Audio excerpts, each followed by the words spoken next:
Welcome to Behind the Paranormal with Paul and Ben Eno. What happens if you follow a black-eyed child? Did God have a wife? Could Santa Claus be a ghost? Hello, and welcome to the 822nd edition of Behind the Paranormal with Paul and Ben Eno. I'm Ben, and those unusual questions came from my co-host, partner in the paranormal adventures, and Dad, Paul. And today we bring you an open line show, but without our popular guest co-host, Shane Searway, sadly, who had another commitment today that was much more important than being here. Well, it had to do with St. Nick and something Shane does with his family every year. It's rather nice, but yeah, which unfortunately it fell on a open line. How dare he? No. I'm just kidding. Anyway, so Shane cannot be here with us for the open lines, but meanwhile, we will welcome your calls today. The number is 401-766-1240. That's from anywhere, or you can email paul@behindtheparanormal.com, or you can contact us via Facebook, Twitter, or Instagram. So Shane will be back in 2 weeks, and we do another open line show. But nevertheless, for today, let us soldier on. All right, so let's dive right in here. Now, last week we had a question from our very faithful listener in Bogota, Colombia, Peter. And Peter, we were not able to take his question last week, and so he has three questions today based on our last two shows. The December 1st show with Jason Gleaves has his first two questions, and then Dr. David Bentley Hart from last week's, the December 8th show, he has a question relevant to that as well. So, Ben, let's begin to take these one at a time. Okie dokie. So, we have a couple of questions here from Peter. So the first one is Jason Gleaves' father had an MIB... Well, let's just tell who Jason Gleaves is. Jason Gleaves is a British photo expert and a veteran of the Royal Air Force who was on 2 weeks ago, and we were talking about how to tell the difference between a misidentified photo, mostly having to do with UFOs, and one that may be genuine. So that's the background. I'm sorry, Ben, go ahead. It's not okay.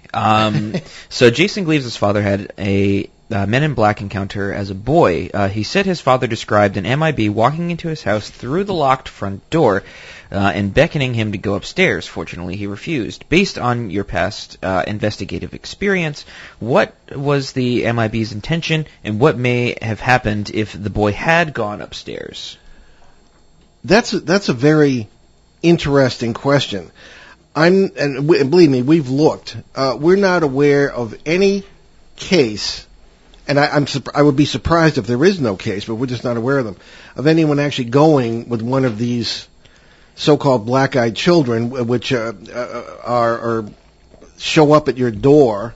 That this is the most common expression of this. And when you look, they'll very often look rather scraggly, and there may be one, there may be two, and he, she, or it may will probably ask to use the telephone because their mother is worried about the children. Ha! Funny. So, too bad for you. Nobody has house phones anymore. Yeah, that's what I mean. That would be the first question of the 21st century. Where's your darn cell phone? Yeah, exactly.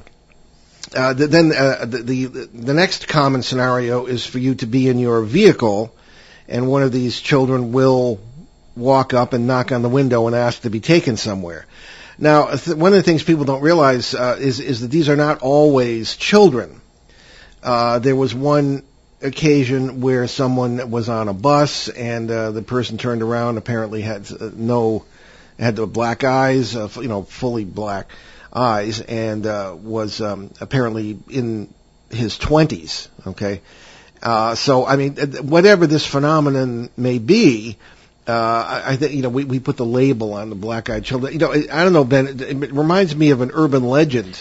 Well, when we had Nick Redfern on the show, talking about who'll be on next week again. Actually, yeah. Funnily enough, which is this actually probably would have been a perfect question for him. Maybe we should set it aside for him, because it's... we could do that. Well, it's interesting because, I'm pretty sure I asked him, because we had him on talking about black-eyed children at one point. Yeah. And he said they didn't really appear until the 90s. About 1996 is the farthest case I've ever been able to find. Yeah, and it's really interesting because I was reading through and I was doing some research, and it's the same sort of thing with like the Slender Man phenomena, where it kind of just appears on the internet, and then people actually start seeing things that resemble the being itself. So is this a case of, okay, well, enough people believe in it that it becomes real, kind of like a tulpa, yeah. or is something happening that we don't understand, and so we attribute this phenomena to said, black-eyed children, or Slender Man, or Men in Black. Because my first question was, are you sure? Because when Jason said that, I was like, that's interesting because I've never heard of a Men in Black entering your house without being invited. Let alone through a locked door. Exactly. And beckoning somebody upstairs, that's not usually their MO. Usually their MO is come in, ask a bunch of questions, you have to invite them in. They usually show up in pairs or 3 of them, and then they usually ask to be invited in. They tell you to ignore whatever, take some stuff in your house, random things, and then leave. But this is something different. So maybe this is sort of a case of, well, I don't know what this is, but it looks like X, so therefore it must be X. But there's a whole Y sort of area that we don't know about yet. And I think that's the interesting thing. It's less of an understanding of a behavior of a phenomena and more of an interest in how we're interpreting it. You see what I'm saying? I think I know exactly what you're saying. And of course, as we always say, there are labels that we put on things. We really don't understand the things, but we understand the labels. So we put labels on stuff. Right. Yeah. So it's a fascinating case, not just in, oh wow, why is an MIB coming in here, but it's more, why are we viewing it the way we are? And why are we looking at it through this lens and saying, okay, well, let's say a big hairy creature walks right into the studio right now, and we say, oh God, Bigfoot's in the studio. We have Bigfoot live in the studio, but we don't. And well, that would be cool, wouldn't it? Yeah, I know. Yeah, Behind the Paranormal featuring Bigfoot.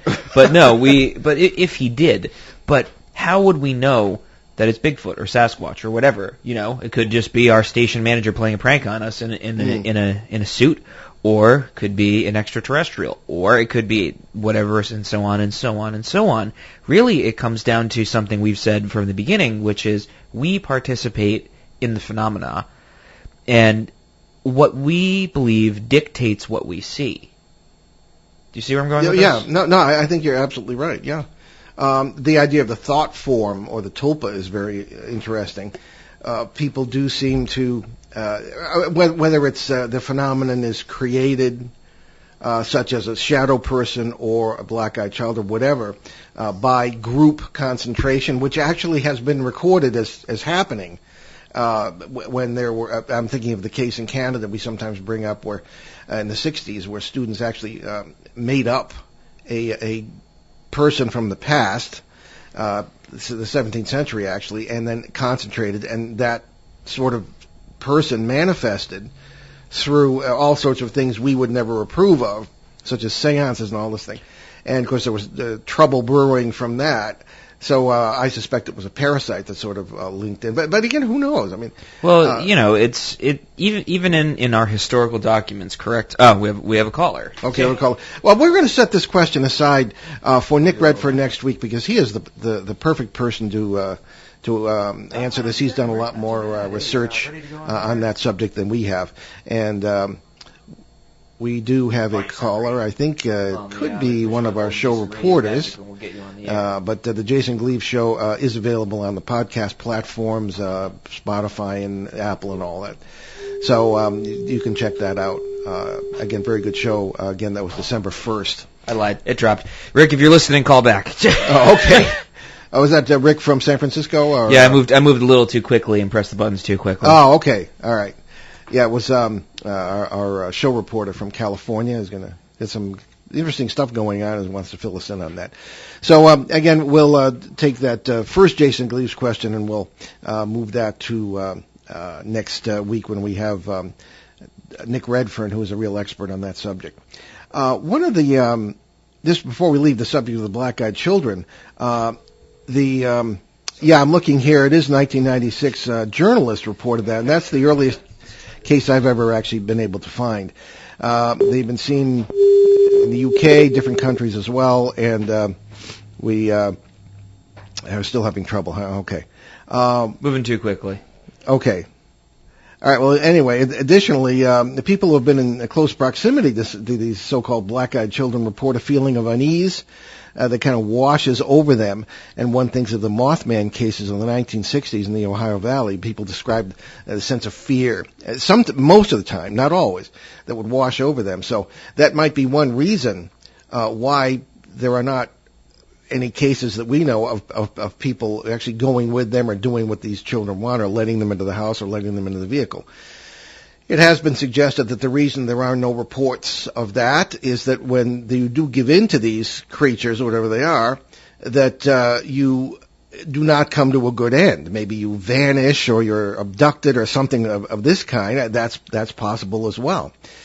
There has been another theory that these are vampires, aliens, or of demonic origin. Those are the most common terms for the classical understanding of this.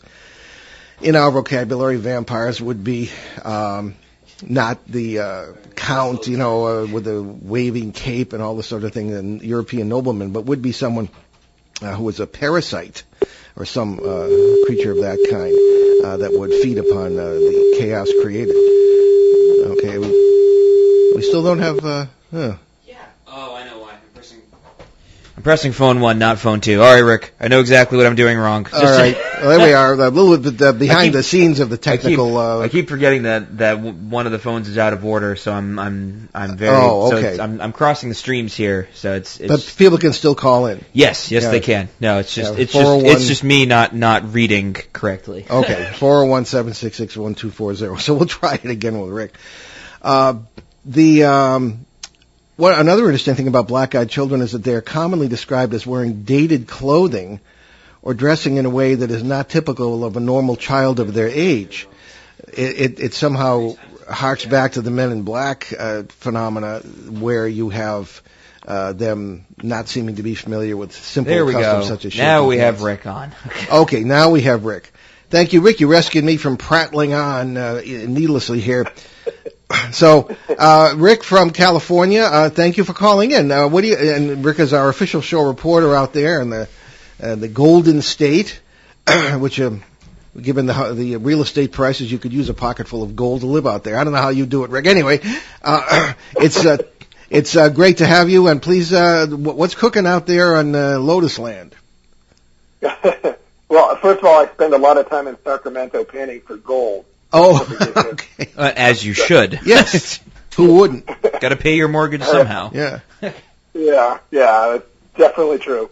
Well, there's a couple things going on. One, I wanted to highlight that we're seeing a lot of reports of continuous light in the sky, following like a line or a diamond shape. And what I'm curious to know, and if anyone back east sees this, is that they're turning out to be what they call Starlink satellites from SpaceX, which are communication satellites, which travel in a certain order. Now, I'm not an expert on them, but they've definitely come up on the research I've done, and there was a case on November 26th where a number of people had seen these lights in the sky traveling either in tandem but in groups of 6 to 8. So we're getting a lot of reports of that, which of course is moving up everybody's suspicion of UFOs in the area. And that's where I'd like to start. And I'd like to know if anyone has seen that out east or any reports come in like that before I move on to my next one. Interesting. So you said it has to do with SpaceX? I believe Skylink. The satellite. Yeah. Oh, yes. Yeah. The issue of determining whether you're looking at a satellite or whether you're looking at a genuine UFO is problematic. I would suggest there is an app.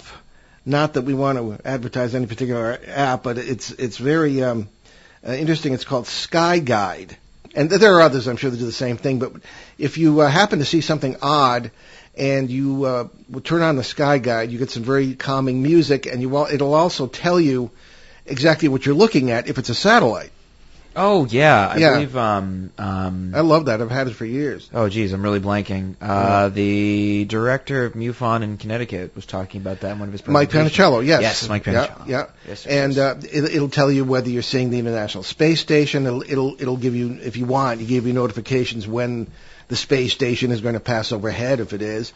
And so that's one way to identify something that may otherwise remain unidentified in our minds. Okay. And do you know if that gives historical data or just in the moment data? It's in the moment data.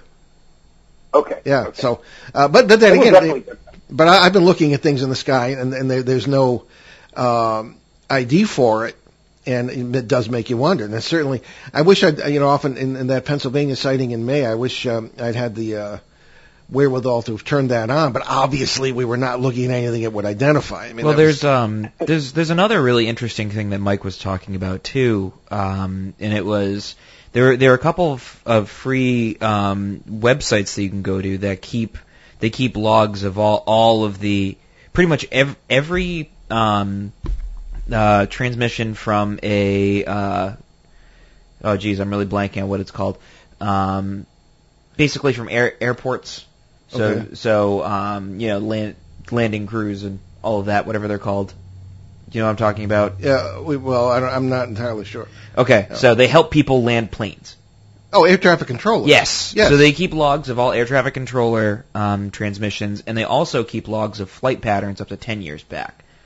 And you can look at real time. Yeah, we looked at that. We looked at that for Du Bois, Pennsylvania, when we had that sighting. Yeah. Yeah. There's a bunch of other stuff wasn't too. really There's a that lot of bad. there's weirdly an insane amount of resources out there to determine flight patterns as Yeah. well as where satellites have come and gone. Now I'm not sure why there are so many resources for it, but there are.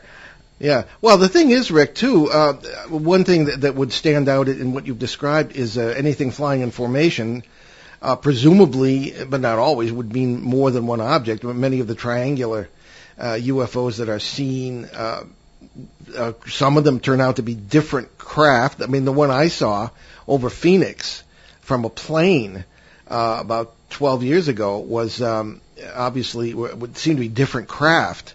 But sometimes not. So I don't know how many reports have come in about this. Over the past, I'd say, 45 days that I've been in contact, and this is myself, it's been 3.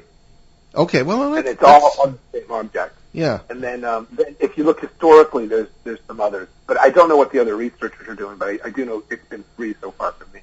Okay. Would you be willing to speak with other researchers who may be listening? Oh, sure. Okay. Definitely. All right. If you'd like to talk to Rick, with Rick's permission, if you want to drop us an email at the show, paul@behindtheparanormal.com, we can put you in touch with Rick, particularly if you're in his area out there on the West Coast, and we'll see what else is going on. One of the things in this field we find, and I'm sure you do too, Rick, is that people there isn't enough communication. I mean, in the academic world, you have peer review and you have committees and things like this, and that's starting to happen in this field, but actually it is through MUFON. I shouldn't say that. That's a fine group that where people communicate. So you want to be able to have others communicate with you, and then maybe we can all learn more quickly that way. So what else is cooking out there? So now this is a question that is a little bit different than what I'm used to looking at, but I have a gentleman, a witness. He was in Milpitas, California, walking his dog on December 10th, it was. Yeah. And he's just walking his dog, and he stops to let the dog do its business, and all of a sudden he feels a poking in the back of his neck. So, he ignores it at first, and then it's the poking something in the back of his neck. So he turns around, there's nothing there, but he all of a sudden sees this beautiful sky. There were clouds were out. So he, for some reason, he decides, I'll take a picture. And it's kind of not characteristic of him to do that, but they pick his phone up, takes the picture. And then later he's looking at the picture, and he looked up into the cloud, and it's a very large cloud, but sitting there, and what it looked like, if you just looked at it at first, like just some type of, I don't know, box or something in the sky. Yeah, like a cube UFO. 'Cause I remember you sent us that Yeah. picture. Yeah. Yeah, and the thing was, is I asked him, I said, did you clean your lens? Like, what was going on? The gentleman is a photographer, and he keeps... It is. Okay. All right. So he worked in the defense industry for years, retired, became a photographer. So what's interesting to me about this, it's in broad daylight. It's not so much the cube in the air. Milpitas, just to give you some background, is an interesting place in terms of what the topography is. I mean, you've got a city that's in the middle of fault lines, many fault lines with high water tables. There's not only is there a military presence, but there's also high tension wires, clay. The soil composition is clay. It's mineral rich. It is a salt marsh technically. You've got the Ohlone Indians. You have a ghost town right outside of it. It's got the Bouger Effect mystery spot, and it's got the Wiccan community to knock it all off. So it's an interesting area. It certainly sounds like it. A lot of factors that we look for when there are phenomena taking place because of the electromagnetics and geotechnics, that sort of thing. Very interesting. Okay, well, Rick, keep us posted on that. Have you heard of that, though? The poking in the neck? Have you ever heard of anything like that before? Yes. However, usually something else happens afterwards, but I have heard of physical sensations of that kind. Matter of fact, it's even happened to me, different, a long time ago. But yeah, I have heard of that. What it may be, I don't know. It could. I don't see any reason to think it may be negative, given the nature of the multiverse, if our interpretation is correct. So I would try and follow up on that. He might want to fill out the questionnaire at BehindTheParanormal.com. We need to expand that actually because it's more for sightings and things like so that would be good. But if you have sort of a poltergeist chasing you around the house, we'd need to know more than the questionnaire asks. However, this is not that.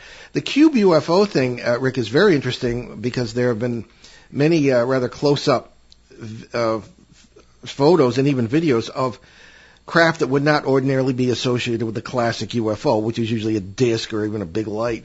This is actually, it looks like a box hanging in the sky. And there has been some speculation these are government experiments. Why would they be doing that over highly populated areas? And there's an answer to that, too, but we just don't know. So, all right. Well, thanks for calling in, and we're always in touch, so we'll talk to you soon. Okay. Bye-bye, guys. Okay, take care now. All right, so what is the second question that Peter had? Peter writes to us. Also, Jason had an example of an entity that had features with Egyptian mythological characteristics. Have you encountered that? Well, certainly in iconography, the Eastern Christian art tradition has really rather a lot of Egyptian influence. And I mean, you can blame the Greeks for that, the Hellenic stuff. Yeah, that's true. Well, particularly when Egypt was Hellenized. Oh, yes. And but the striking difference is that in a number of cultures, there is a very, I don't even know how to describe it, I suppose Egyptian-like. Oh, and fun fact, you probably already knew this, the word synagogue actually comes from the Greek, synagogue. Yes. Ah. Yes. But I don't know how Egyptian that would be. Not very, but I'm saying that the Hellenism was like all over the place. Yeah. But if you look at the classic gray, the usual rather almost stereotypical alien or alien assistant or whatever, so there are some ideas that it's biomechanical if they exist. They look rather Egyptian. I suppose the almond-shaped eyes maybe not so much, but sort of a darker skin tone and things of this kind. So there does seem to be a sort of almost a tradition in art of that as well, which means that people must have experienced something like that. As we always point out, everything in folklore isn't necessarily untrue at all. There was something going on in the background of the human psyche. The people experienced it, and they express it in art and many other ways, in traditions and folklore and stories, even sometimes in jokes. These are things that come down as the memory of our species. So I'd have to answer yes to that question from Peter, that things are very Egypt-like at times when it comes to some of these beings. So we do have Alexander Petikoff on the phone, but we do have to take our break, so we'll take our break very quickly, and then we'll come right back. You're listening to Behind the Paranormal, ON 1240 AM and 99.5 FM in New England's beautiful but windy Blackstone Valley today. We'll be right back with our next caller. Stay with us. Lou Mandeville here to tell you the only place to get your local high school and college scores, as well as the Pats, Bruins, Celtics, and Sox, is on My Morning Sports Reports. And they are right here on ON 1240, Monday through Friday on the Morning Fun Show. And here we are again. That was quick. So we welcome back to Behind the Paranormal with Paul and Ben Eno here on ON Radio, AM and FM. And we have the great Alexander Petikoff. We have a star-studded bunch of callers today here. Oh, yes. So Alexander, welcome to the show. Too bad you're not in the studio with us. Yeah, how's it going, guys? Oh, pretty fair, thank you. Not bad. Yeah. So what do you have for us today?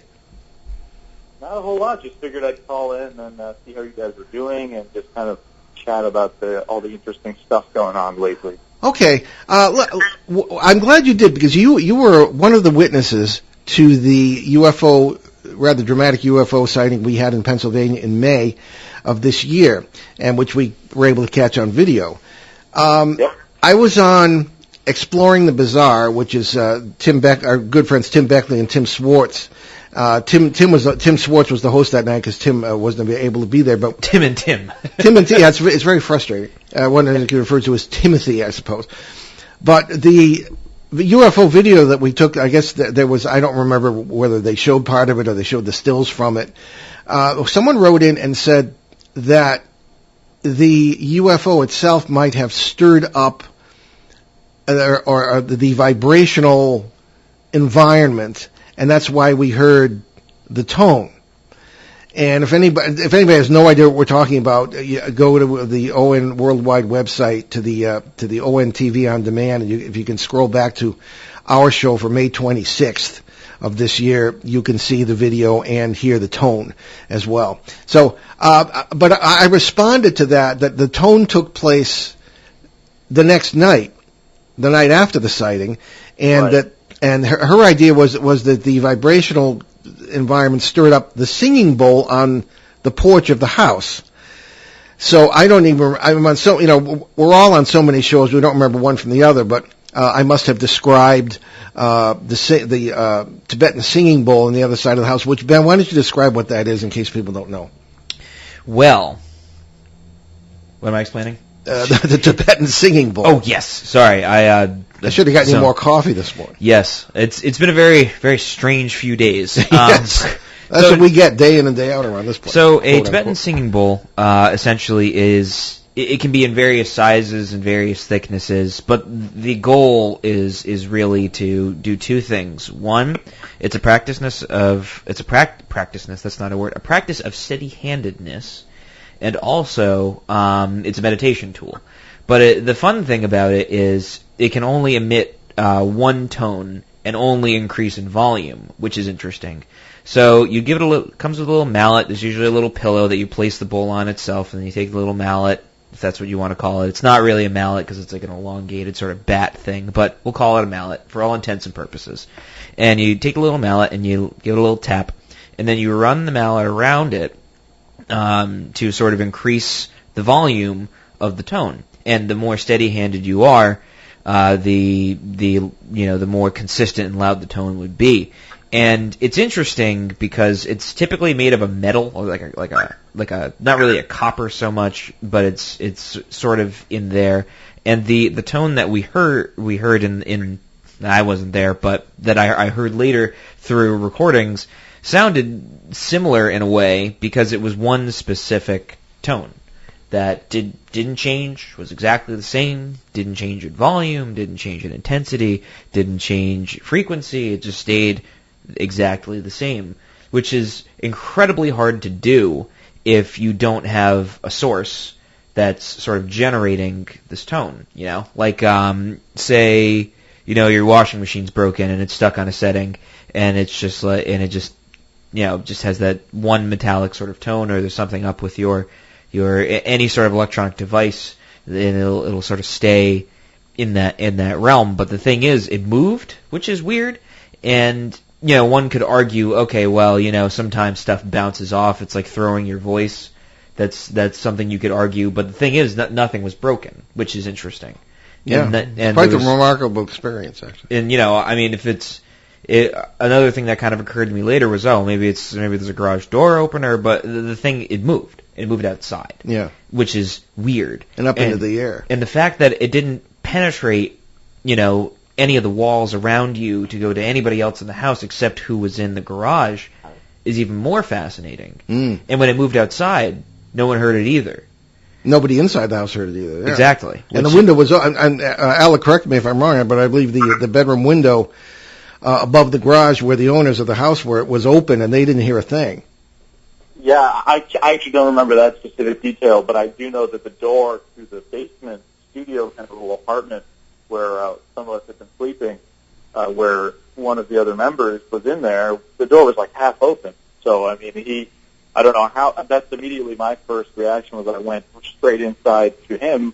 He wasn't sleeping, he was just laying there on his phone. That's right, yeah. And I asked Chuck, you know, I'm like, what, did you hear what just happened? He just kind of looked at me, no, what are you talking about? I remember that, yeah. And the door, and he was, you know, probably 5-6 feet away from where this was happening around, as we were all gathered around my table there with all the gear. That was sort of the central point. I had taken over that old table with all my equipment and everything, and that's just where it all kind of went down. So yeah, and it was very interesting. The singing bowl that the family had was on the other side of the house on a porch or a patio. Oh, they actually had a singing bowl? Oh yeah, on the other side of the house. I didn't know that. We went over there.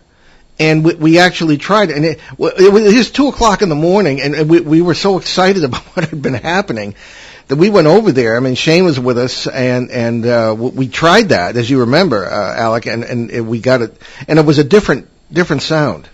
Yeah, it wasn't similar. I mean, it was similar, yeah, but it wasn't the same. But it wasn't the same, and I think that's the defining factor too, is the fact that it kind of moved around in that way. Yeah, which is really what struck me, is that it almost, like, we all kind of just went outside, and this thing was in the air, and I remember pointing out specifically, you can hear it. It sounds like it's above us. That's right. And it went in this circular motion, and then, which is on the recording, you can hear at the end.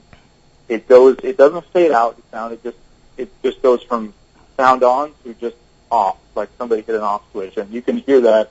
I'm sure you've heard that, Ben, on the audio. But yeah, it's interesting. I mean, you mentioned the Tim and Tim, you know, on Exploring the Bizarre. I talked about this on their show, I think last month. Oh, yeah. They asked in great detail about, you know, the sound and the sighting and whether or not it might be related. And I mean, I could only speculate, you know, I wasn't sure, but the fact that they both happened within, you know, sort of 24 hours, a little more of each other, was definitely an interesting correlation. And sure was, yeah. And the fact that it happened in this area was obviously super interesting.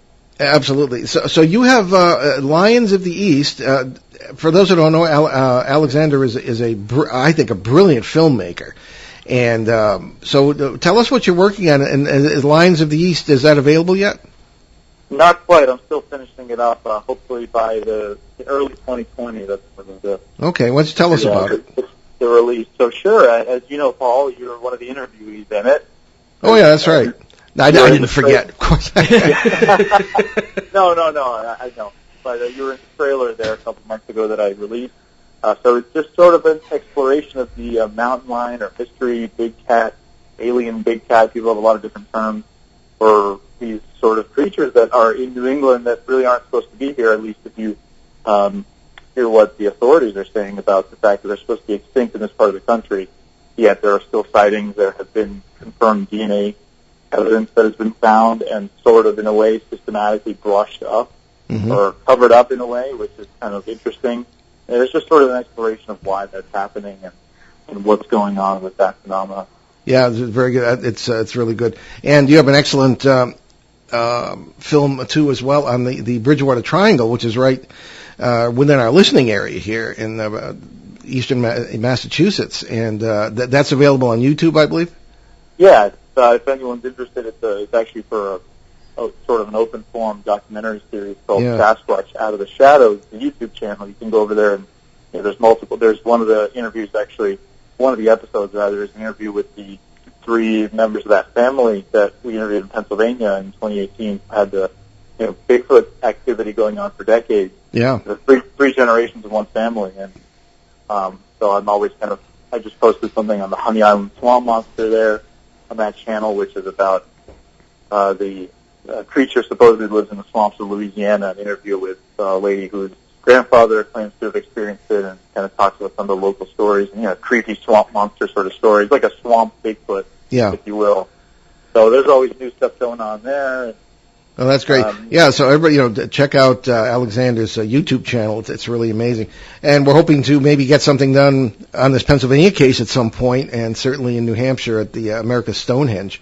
I've still got some interviews from this year's Pennsylvania trip. We interviewed one of the guys who had, I wouldn't say he had Bigfoot sightings in his own, but he talked about the history in the region and how his cousins had experiences and old stories going back in the day. So I'll probably post that at some point in the next couple months on that channel. Yeah. But there's another sort of Pennsylvania tie in there. But yeah, there's a lot of really interesting cases, almost too many to kind of, for just the 4 or 5 of us to be kind of looking at. So yeah.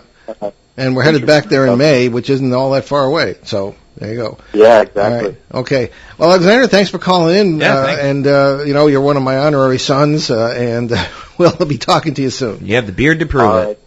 All right, guys. Talk to you later. Bye-bye. Bye-bye. Okay, Alexander Petikoff, Renaissance man. All right. So why don't we? What's Peter's got another question based on last week's show. Yes. Which was very unusual. We were talking with Dr. David Bentley Hart, a theologian, about a number of things having to do with the notion of salvation, and will the devil, who was, of course, a primary paranormal pain in the neck, who features, at least people think he does. We actually got a really interesting comment on YouTube from that channel, and I'll share that with you. Oh, later. we did. Oh, yeah. You kind of. It's super interesting. And you handle the YouTube stuff, so I don't know if I can see it. Handle is a very loose word. Yeah. Well, all right. I just received notifications for it. Yeah. So Peter does have a question based on that show. Vaguely. Yeah. He said in your previous episode with Dr. Hart, you were explaining to him that you had a case where parasitic entities expressed remorse. How was this communicated to you? Verbal, with English, or was this an EVP?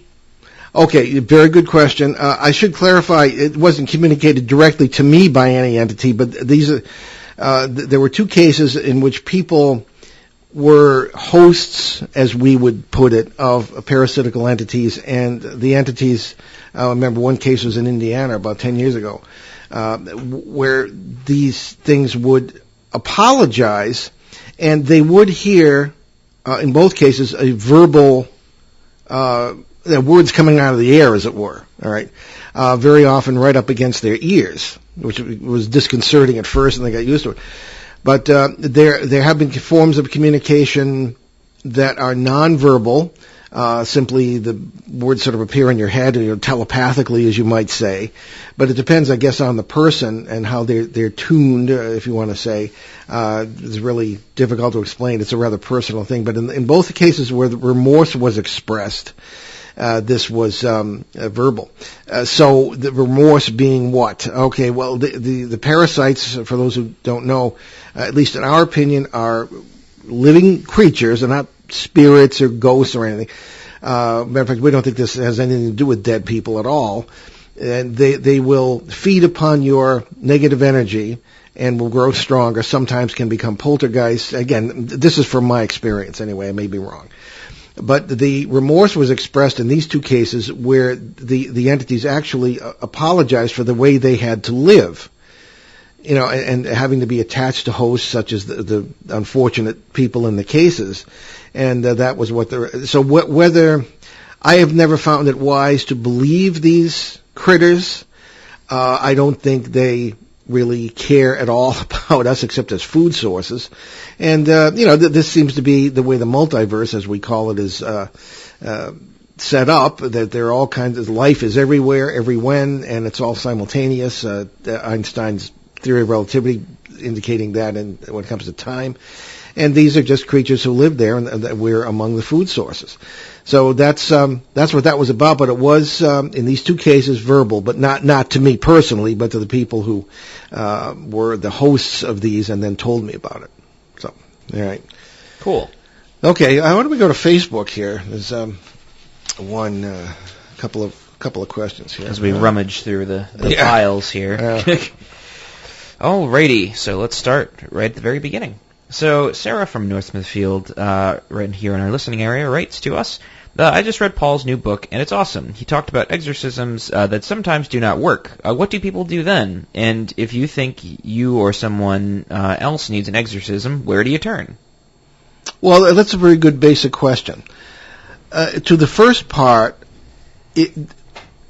one of the things, in the book, the whole first chapter is called Adventures in Exorcism. And in 1973, as a seminary student, I was assisting a priest, very much on the hush-hush, at a state hospital in upstate New York, where there were a lot of weird things going on. The idea of these being, demons in the classical sense of the term, and being able to use the Roman Catholic, in this case, ritual of exorcism, it just didn't add up for me. It seemed like there was just something wrong about it, that this is not what this was, and sure enough, a number of exorcisms had to be repeated, so I was told. I wasn't involved in all of them, and sometimes it just didn't work. The first and worst that I was involved with in 1973, there was a young girl, 17 years old, this is all in the book, and she was, addictions, psychoses going on, only 17, underage, terrible family, you name it, plenty of things for a parasite to feed on. Now, I hadn't, at the time, I still believed in the demon thing, although they didn't teach us about that in the seminary. That's one of the things I point out in the book, isn't this stuff the business of priests? Well, no, not according to the seminary rectors and the directors of spiritual formation, or the bishops responsible for that. There are the occasional priest, usually one per diocese or regional section of the church headed by a bishop, who is trained in their narrow view of what this is, and he is the go-to person for this stuff if you happen to have somebody in your parish who comes to you with this problem. And but most priests are not trained in that. So, but what I learned was that I don't think any of this was the right approach. I don't think going in there with the holy water and the crosses, it's necessarily would work. And that's we don't have time to get into it in any depth now. We've done it in other shows, and it's in the books. So, but as far as I think that's why they didn't often work, because that's not what was going on. Is not what we thought it was. We did what we said earlier. We put labels we can understand on realities that we can't, or at least not from that paradigm. So I think that was the problem. As far as where do you turn when you think something, that's a very difficult question. There are very few places I think you can turn. I think that clergy are the ones who will mess it up more readily than some, because they are not trained in this. And even if they are, it is, as I say, from this very narrow paradigm. Where would you go, Ben, if your cat started floating up in the air? That's a rhetorical question. Obviously, we have ourselves. Well, first of all, my cats are very agile, so I wouldn't be surprised if they started floating in the air. Well, that's not a good metaphor. Well, that's a great question. I'm not sure. Yeah, it's difficult because there are all kinds of quote unquote demonologists out there, and we have a show coming up with one. And again, maybe we're too critical.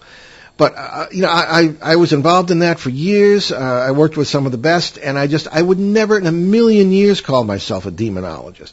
First, because I don't think they're demons in the classic sense. And it's almost like astrobiology, in a sense. Dealing with alien life forms, or theoretical alien life forms, because they're alien. You're in the presence of these things, they just feel totally different, totally other, totally alien. Well, I think really, there's a really interesting sociological concept, which is sort of how we determine someone's value based on, their credentials, right? So, like, there's sort of like a list, and I remember this from a textbook I had where, we sort of ascribe a certain, like, value, say, like 1 to 100, based on someone's profession, right? So, of course, doctors, lawyers, they're, like, up at the top. They have, like, 89, 90 scores or whatever. But then, like, as you go further down the line, you look and you see all of these values that are ascribed, looking at their credentials, you could have a janitor that was, like, a former, like, brain surgeon in India, but, like, credentials didn't transfer, so now he's a janitor somewhere. Like, which I've seen time and time again, which is really sad, actually. But, anyway, I digress.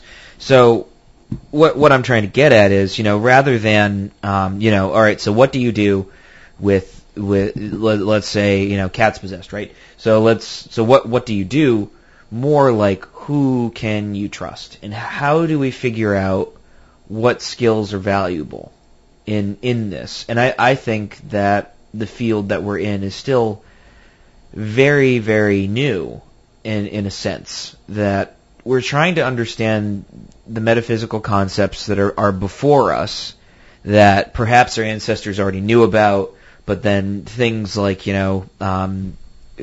philosophical and theological developments kind of glossed over them and made them overcomplicated and legalistic in a sense that now we don't know what we're dealing with anymore. For example, let's go with Christianity, right? So in the early church, it was sort of, demons were sort of things that were in existence, but if you sort of practiced good, simple life, they didn't, you could easily ward them off and ignore them. And those who decided to do battle, quote unquote, with demons, they would go out into the desert. So the first monastics, weirdly, they didn't go into the desert because it was peaceful, serene, beautiful. They actually went because, biblically speaking, Christ went into the desert for 40 days and fought, basically, did battle out there for 40 days. And so the monks essentially were like, well, we got to follow his example, let's go. And so they went out into the deserts, the wilds, and just moved away from society. And then over time, eventually, went back in Western Europe. And somewhat in the East as well. Anyway, moving forward with this, sort of how we viewed the world around us changed, with a lot of very significant scientific discoveries, philosophical movements and ideas, and as we sort of started to overcomplicate things, we sort of lost touch with what's actually reality. Do you see what I'm saying here? Do you see where I'm going with this? So as we overcomplicate things, especially in our modern society today, where, to get from point A to point B, we have to go start at Z and then work our way back, stop, restart, then eventually, okay, now we got to figure out where A is, and then what even is B. And at that point, now we're debating, okay, well, what are the implications of A and B? And then we forgot the whole point of why we're trying to get from A to B. And this is the world that we live in. So the point A is my cat is possessed, but how do we even get to B, which is making my cat no longer possessed? Well, there's a question of can animals be, that's come up too. But well, I see what you're going. This is all hyperbole here. Sure. The point of my cat Linus being possessed is not the point. The point is, where do I turn and what's actually happening?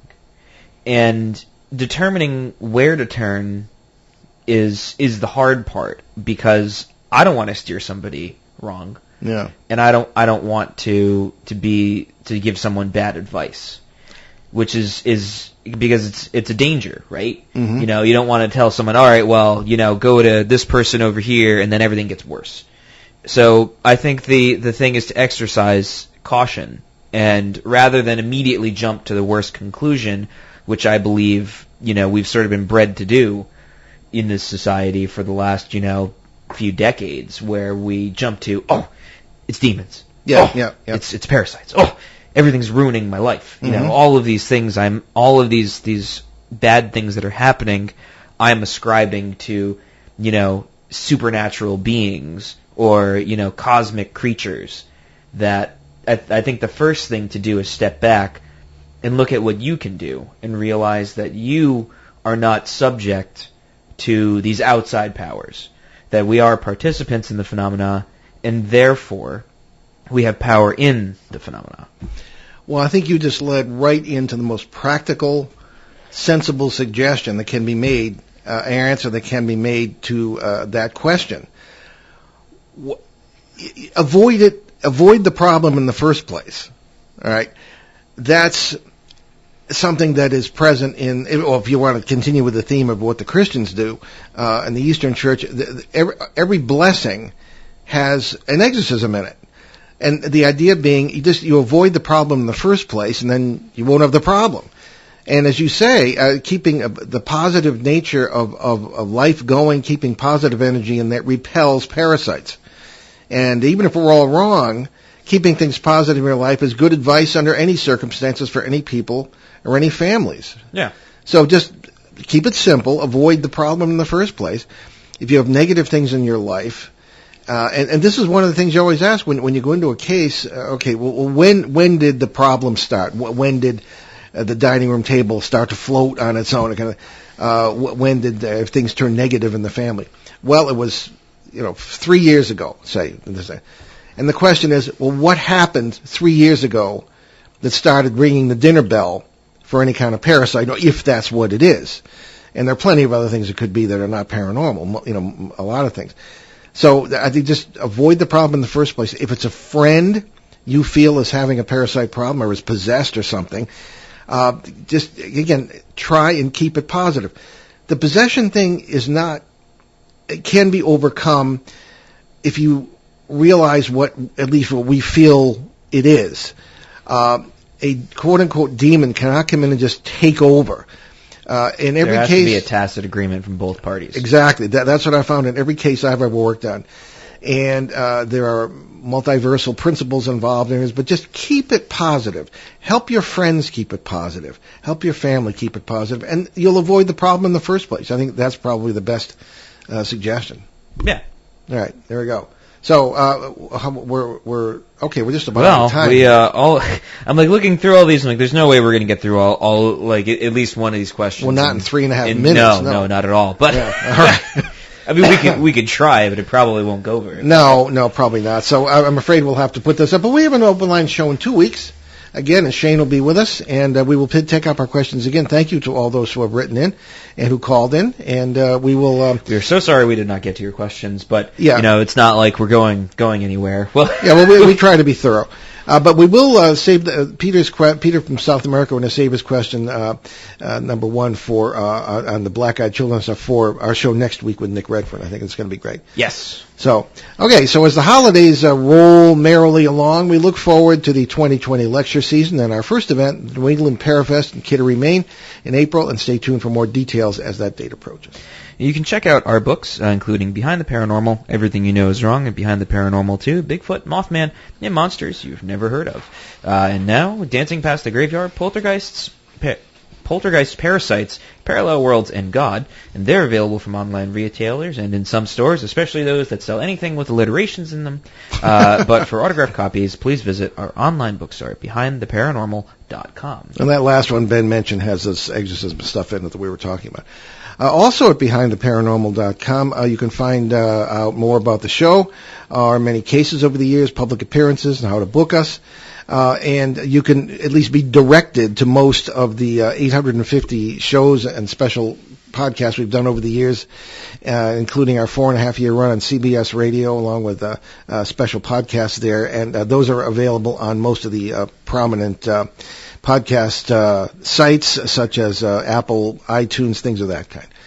And there are also links that are to several charities that we have adopted on the show, including USA Cares, Canadian Veterans Advocacy, helping Haiti's orphans, Youth Mentoring Connection in Los Angeles, the Crohn's and Colitis Foundation of America, and the Sisterhood of Ground Zero. And the Milk Fund, Yes. which is a local Northern Rhode Island chapter. A lot of folks have connections to, at least to New England. You might want to check that out. So what do we got next week, Ben? So next week, that's December 22nd, the great Nick Redfern will join us to talk about flying saucers from the Kremlin. And also a little bit about black-eyed children. So Yeah, we'll just force all of our questions on him, and it'll be great. Well, he likes that.